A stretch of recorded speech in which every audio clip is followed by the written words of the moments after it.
پہ زور کیوں دیتا ہوں؟ میں نے آپ سے چندے تو لینے نہیں، قربانی کی کھالیں تو مانگنی نہیں۔ اللہ کے بندو، جب محنت کرتے ہو تو راستہ سیدھا کر لو۔ بد نصیب ہے وہ جو محنت کرے اور اس کا راستہ سیدھا نہ۔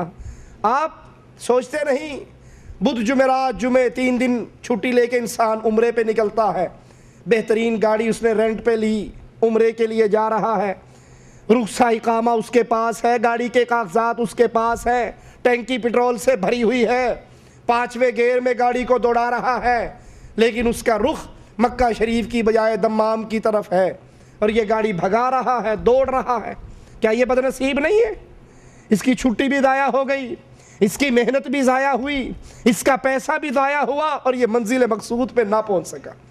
وہ مسلمان بد نصیب ہے جو نمازیں پڑھ رہا ہے، روزے پڑھ رہا ہے، حج کر رہا ہے، روزے رکھ رہا ہے، قرآن کی تلاوت چل رہی ہے، لیکن اس نے محمد صلی اللہ علیہ وسلم کی اتباع کے راستے کو سیدھا نہیں کیا۔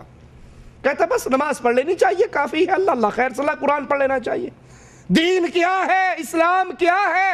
توحید کیا ہے؟ سنت کیا ہے؟ شرک کیا ہے؟ بدعت کیا ہے؟ اس کو اس سے کوئی تعلق نہیں۔ وہ جس کو دین سمجھتا ہے اس پہ عمل کر رہا ہے، اس کو کوئی پرواہ نہیں میری یہ نماز محمدی ہے یا نہیں، میرا یہ روزہ نبوی ہے یا نہیں، میرا یہ حج محمدی ہے یا نہیں، میرا یہ نکاح آقا کے طریقے پہ ہے یا نہیں، میں نے طلاق دی کیا نبی کی حدیث کے مطابق ہے یا نہیں، میں محنت تو کر رہا ہوں کیا یہ محمدی طریقہ ہے؟ اسے کوئی ٹینشن نہیں، اسے کوئی پرواہ نہیں، بس محنت پہ محنت ہے، بغیر سوچے اور سمجھے۔ یہ بد نصیب ہے اگر اس کے سارے عمل محمد کریم کی محنت کے مطابق نہ ہوئے۔ میں اکثر مثال دے کے سمجھاتا ہوں، پیپسی کی مشین آپ نے دیکھی ہوگی، آپ اس میں انڈیا پاکستان کا روپیہ ڈال کے دیکھیں، پیپسی کبھی نہیں نکلے گی۔ ریال ڈالو گے تو پیپسی باہر آئے گی۔ کیوں؟ اس پیپسی کے اندر ملک عبداللہ کی تصویر لگی ہوئی، گورنمنٹ آف سعودیہ کے ریال کا پرنٹ ہے، جو اس کے مطابق آتا ہے بٹن آن ہو جاتے ہیں، جو اس کے خلاف آتا ہے یہ بھی روپیہ، ہے یہ بھی currency, state of bank of state Pakistan کی مہر اس پہ بھی ہے، لیکن یہاں مشین آن نہیں ہو رہی، پیپسی نہیں آ رہی۔ کیوں؟ جس ملک میں رہتے ہو یہاں سکہ ملک عبداللہ کا چلتا ہے۔ ارے جب حشر میں اٹھیں گے سکہ محمد الرسول اللہ صلی اللہ علیہ وسلم کا چلے گا، نماز آئے گی، روزہ آئے گا، حج آئے گا، زکوٰۃ و جہاد و صدقے و خیرات، زندگی کا ایک ایک عمل آئے گا۔ اگر اس پہ مہر محمد کریم کی ہوگی جنت کے دروازے کھل جائیں گے، اور اگر رشتہ نبی سے مضبوط نہ ہوا، طریقہ محمدی نہ ہوا، برباد ہو جائیں گے۔ اسی کا ذکر اللہ کے نبی فرما رہے، خیر تو آئے گی لیکن اس میں کھوٹ رہے گی۔ حذیفہ فرماتے ہیں اللہ کے نبی کیسی کھوٹ؟ فرمایا کچھ لوگ ہوں گے جو میری سنت و ہدایت کو چھوڑ کر دوسروں کا طریقہ اپنائیں گے۔ یہ کھوٹ نبی نے بیان کر دی، حدیث رسول کو چھوڑ دیں گے۔ مولوی صاحب حدیث تو ہے، مانتا ہوں صحیح بخاری میں ہے، حدیث بھی ہے، نبی کا فرمان بھی ہے، لیکن دیکھو نا ہمارے علاقے کا مولوی وہ بھی تو چھوٹا نہیں ہے۔ حدیث تو ہے پر ہمارا شیخ وہ بھی بہت بڑا ہے۔ آپ کو ہی ساری حدیثیں پتہ ہیں، ہمارے مولویوں کو کچھ نہیں پتا، آخر وہ بھی تو فارغ ہیں، انہوں نے بھی تو مدرسے پڑھے۔ حدیث آنے کے باوجود، حدیث سمجھنے کے باوجود، حدیث کی تحقیق پوری ہو جانے کے باوجود ہم نبی کریم کی حدیث کو چھوڑ دیتے ہیں۔ کبھی قوم نہیں مانتی، کبھی برادری نہیں مانتی، کبھی بیوی نہیں مانتی، کبھی ماں نہیں مانتی، کبھی مولوی نہیں مانتا، کبھی پیر و مرشد نہیں مانتا۔ اگر ہم نبی کی حدیث کو چھوڑ کے کسی اور کے راستے پہ چلتے ہیں، یاد کر لو میرے نبی نے حضرت عمر سے کہا تھا، عمر تو آج تورات کا ورقہ پڑھتا ہے، لو بدا لکم موسیٰ فاتبعتموہ وترکتمونی لضللتم عن سواء السبیل۔ آج موسیٰ آ جائے تو مجھے چھوڑ کر موسیٰ کے پیچھے چل پڑے، گمراہ ہو جاؤ گے، اصل راہ تمہارے ہاتھ سے چھوٹ جائے گی۔ ارے جب نبی کو چھوڑ کر موسیٰ کے پیچھے چلنے پہ ہدایت نہیں ہے تو نبی کی حدیث چھوڑ کر شیخ و امام و مرشد و پیر و حضرت کے پیچھے چلنے پر ہدایت کیسے ملے گی؟ نبی نے فرمایا ایسے لوگ ہوں گے جو میری سنت کو چھوڑ کر اور لوگوں کے راستے پر چلیں گے، تمہیں ان کے بعض کام صحیح معلوم ہوں گے اور بعض غلط۔ میں نے کہا کیا اس خیر کے بعد بھی شر ہے؟ فرمایا ہاں، زبردست فتنے ہوں گے، جہنم کی طرف بلانے والے لوگ پیدا ہوں گے، جو ان کی سنے گا اسے جہنم میں جھونک دیں گے۔ نہیں آپ کو یقین آتا؟ کیوں ٹیلی ویژن کا بٹن آن کر کے دیکھ لو، قبر پرستی کی دعوت، شرک کی دعوت، غیر اللہ کی پکار کی دعوت، یا غوث المدد یا غوث المدد کے نعرے، یا اللہ مدد کی آواز ہی نہیں سنے گی۔ کبھی اس مردے کو پکارا، کبھی اس مردے کو پکارا، کبھی اس پیر کو پکارا، کبھی اس پیر کو پکارا، اللہ کی پکار ہے ہی نہیں، اللہ کی عبادت کا تذکرہ ہی نہیں۔ فرمایا ایسے لوگ پیدا ہوں گے جو جہنم کی طرف بلائیں گے، جو ان کے پیچھے چلے گا ان کو جہنم میں جھونک دیں گے۔ حذیفہ کہتے ہیں رضی اللہ عنہ وارضاہ، میں نے کہا اے اللہ کے رسول ہاں آپ ہمیں ان کے اوصاف بتائیں۔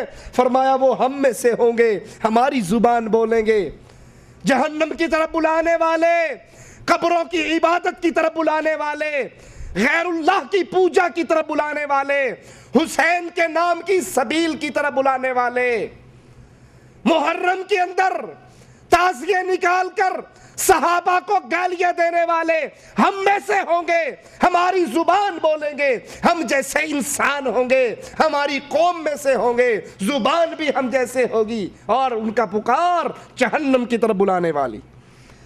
ہماری زبان میں بات کریں گے۔ صحابی کہتے ہیں اللہ کے نبی اگر یہ زمانہ مجھے مل جائے تو کیا کروں؟ فرمایا مسلمانوں کی جماعت اور مسلمانوں کے امام کے ساتھ جڑ جانا۔ جواب میں کہتے ہیں اللہ کے نبی اگر کوئی مسلمانوں کی جماعت نہ ہو، ان کے امام نہ ہو تو پھر کیا کروں؟ فرمایا سارے فرقوں کو چھوڑ دینا، سارے فرقوں کو چھوڑ دینا، کسی فرقے میں شامل نہ ہونا۔ لوگوں یہ سارے فرقے گمراہی کی طرف لے کر جاتے ہیں، جنت کی طرف صرف ایک آواز، اور وہ آواز کیا ہے؟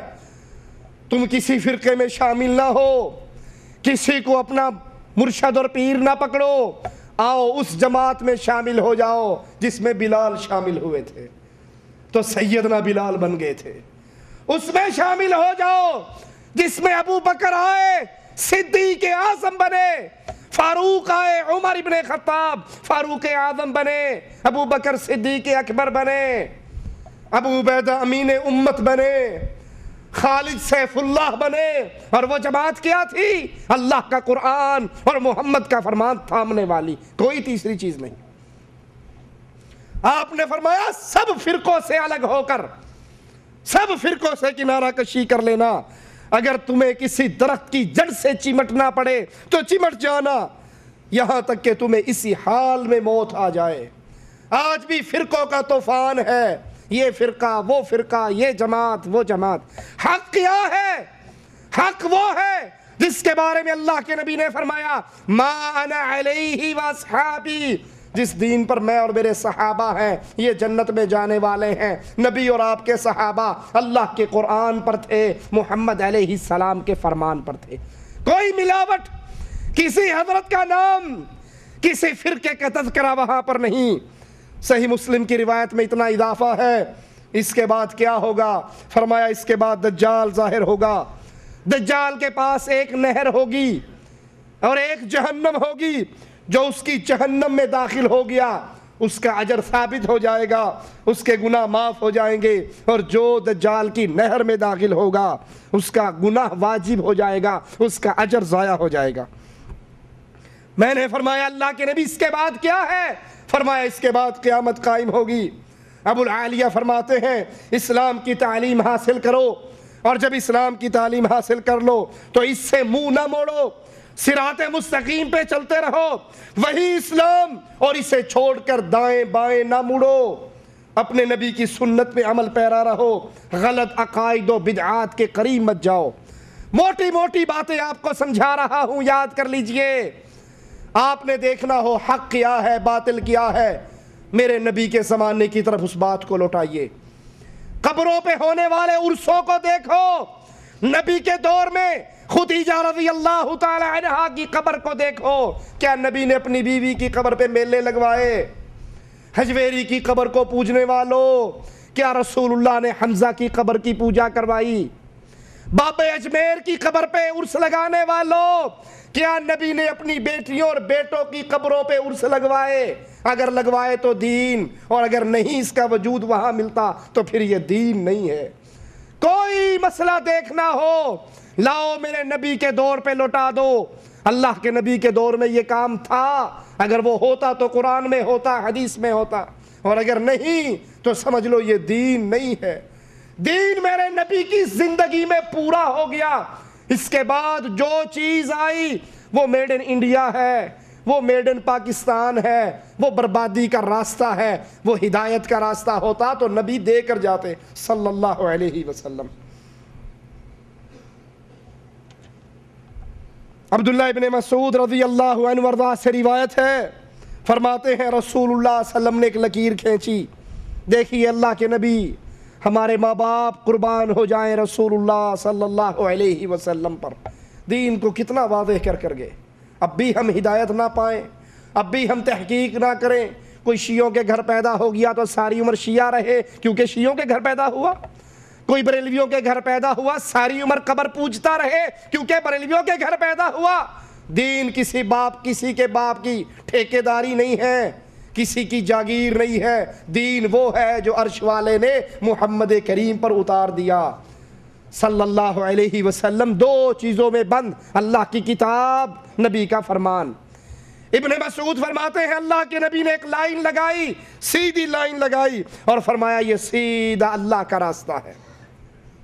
پھر اس لائن کے دائیں بائیں ٹیڑھی اور ترچھی لائنیں لگائیں اور فرمایا یہ ایسے راستے ہیں کہ ہر راستے کے اوپر شیطان بیٹھا ہے جو اپنی طرف بلا رہا ہے، ہر راستے پر شیطان بیٹھا ہے جو اپنی طرف بلا رہا ہے۔ اور پھر اللہ کے نبی نے قرآن حکیم کی آیت کو پڑھا، وَأَنَّ هَذَا صِرَاطِي مُسْتَقِيمًا، یہ میرا سیدھا راستہ ہے، فَاتَّبِعُوهُ، اس راستے کے اوپر چلو، وَلَا تَتَّبِعُوا السُّبُلَ، ان ٹیڑے ترچھے راستوں پر نہ چلو، فَتَفَرَّقَ بِكُمْ عَنْ سَبِيلِي، تم اللہ کے سیدھے راستے سے گمراہ ہو جاؤ گے۔ اب سوچئے اللہ کے نبی کی اس حدیث پہ غور کیجئے، کیا شیطان کبھی شیطان کے روپ میں بیٹھ کے دھوکہ دے سکتا ہے؟ بڑے سے بڑا دنیا دار آدمی بھی ہو، اس کو شیطان کے روپ میں آئے تو دھوکہ نہیں دے سکتا۔ شیطان ہمیشہ مولویوں، پیروں، فقیروں، بزرگوں، بابوں کی شکلوں میں آ کے انسان کو کہتا ہے ٹھیک ہے مولوی صاحب نے جو باتیں کی ہیں تو ٹھیک، لیکن دیکھو نا ہم نے کبھی سنی نہیں ہے، ہمارے بڑوں نے کبھی سنائی نہیں ہے، ہمارے بزرگوں نے بتائی نہیں ہے۔ ارے یہ نہ سوچو بزرگوں اور بابوں نے کیا بتایا، یہ غور کرو کیا اللہ کے قرآن میں یہ ذکر ہے، نبی کی حدیث میں یہ ذکر ہے، پھر کامیابی آپ کے قدم چومے گی۔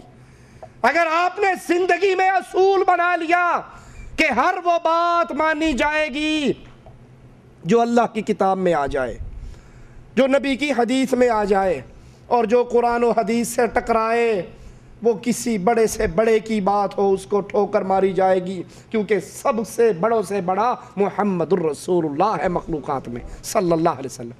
مخلوقات میں آپ سے بڑا کوئی نہیں، سب غلطی کے پیکر ہیں آپ کی امت میں، اور آپ غلطیوں سے پاک ہیں، کیوں؟ آپ کی نگرانی عرش والے نے کی ہے۔ وَمَا يَنطِقُ عَنِ الْهَوَىٰ إِنْ هُوَ إِلَّا وَحْيٌ يُوحَىٰ